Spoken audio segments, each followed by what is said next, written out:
Welcome back. The Dawson Creek Canucks are in Prince Rupert competing for the Koi Cup.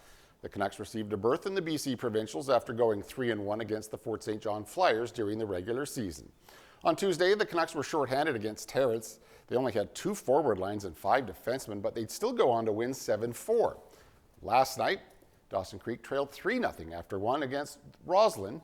More reinforcements showing up in the first intermission, and the Canucks would storm back to tie it at 3. However, a late goal and an empty netter would see the Canucks fall 5-3. Dawson Creek's last round-robin game is tonight. It goes against Prince Rupert. Puck drop is at 7 p.m., and the game is being broadcast on the Dawson Creek Canucks Facebook page. A big change in the NHL. John Tortorella is no longer with the Philadelphia Flyers. The team announcing Tortorella has been relieved of his coaching duties.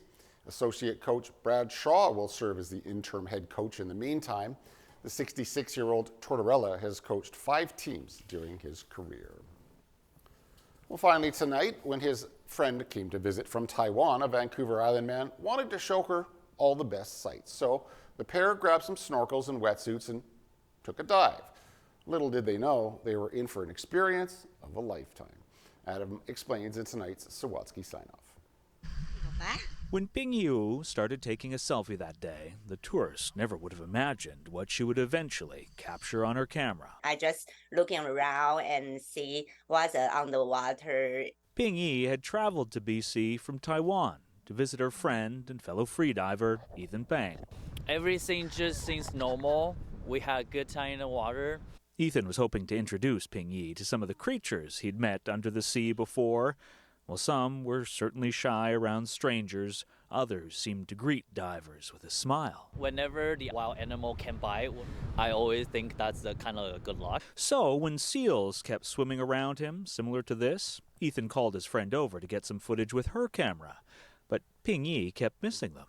Why not me? Why I cannot see it? And then 5 minutes later, Ping was screaming, "Ah, oh my God!" Ethan assumed Ping Yi had been startled by a seal, until he noticed that black fin cutting through the water. Realized I was wrong very quickly. And then, approaching Ping Yi quite curiously, I was shocked. Was an orca. Swing circle around me. It's just very close. Although it was close enough to touch, she didn't.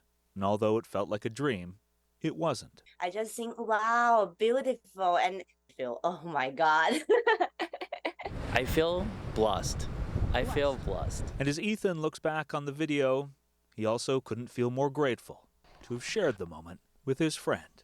It is something like the top experience you can experience in our water here. Which is why, despite having her video as a souvenir, before returning home, Ping Yi bought this more tangible reminder of her orca encounter. Very good experience and memory. Very forever memory for me. Adam Sawatsky, CTV News, Sydney. All right, that is our newscast for tonight. Thanks so much for watching. We'll see you back here again tomorrow night at 6. Good night.